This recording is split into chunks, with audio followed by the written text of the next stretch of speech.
साईबाबांच्या 107व्या पुण्यतिथीचा मुख्य दिवस मोठ्या भक्तिभावामध्ये साजरा केला जातो। सकाळी काकड आरतीनंतर साई समाधी मंदिरामधून साईबाबांची प्रतिमा, वीणा आणि पोथी वाद्य मिरवणुकीने भक्तांच्या दर्शनासाठी काढण्यात येते।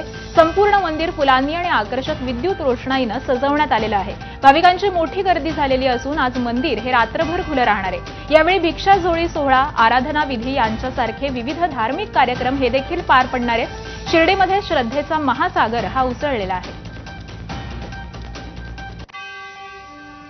आता मी साई मंदिराच्या गुरुस्थान जवळ आहे। या ठिकाणी जर पाहिलं तर आज सकाळीच अखंड पारायणाची समाप्ती झाली आणि त्यानंतर मिरवणूक झाल्यानंतर साई दर्शनाला सुरुवात झाली आहे। केवळ राज्यच नव्हे तर देशभरातून आलेले साई भक्त या ठिकाणी साईबाबांपुढे नतमस्तक होत आहेत आणि त्यांचे आशीर्वाद घेत आहेत। एक संपूर्ण भारतामध्ये आजचा दिवस हा विजयादशमी उत्सव म्हणून साजरा केला जातो, परंतु शिर्डीमध्ये विजयादशमी बरोबर पुण्यतिथी उत्सव साजरा केला जातो।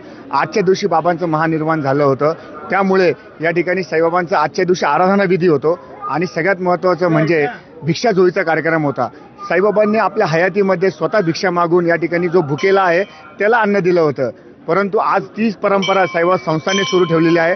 भिक्षा झोळीच्या माध्यमातून संपूर्ण या ठिकाणी शहरामध्ये भिक्षा मागितली जाते धान्याच्या स्वरूपामध्ये, आणि ते मिळालेले जे धान्य आहे जे साईबाबा संस्थांचं एशियाचं सगळ्यात मोठं भोजनालय आहे त्या ठिकाणी जमा करून ते सर्व साई भक्तांना मोफत भोजनरूपी प्रसाद या ठिकाणी दिला जातो। शिर्डीत आशीर्वादाचं सोनं घेऊन साई भक्त या ठिकाणी आपला दसऱ्याचा सण उत्साहात पार पाडतायत। नितीन ओझा, एबीपी माझा।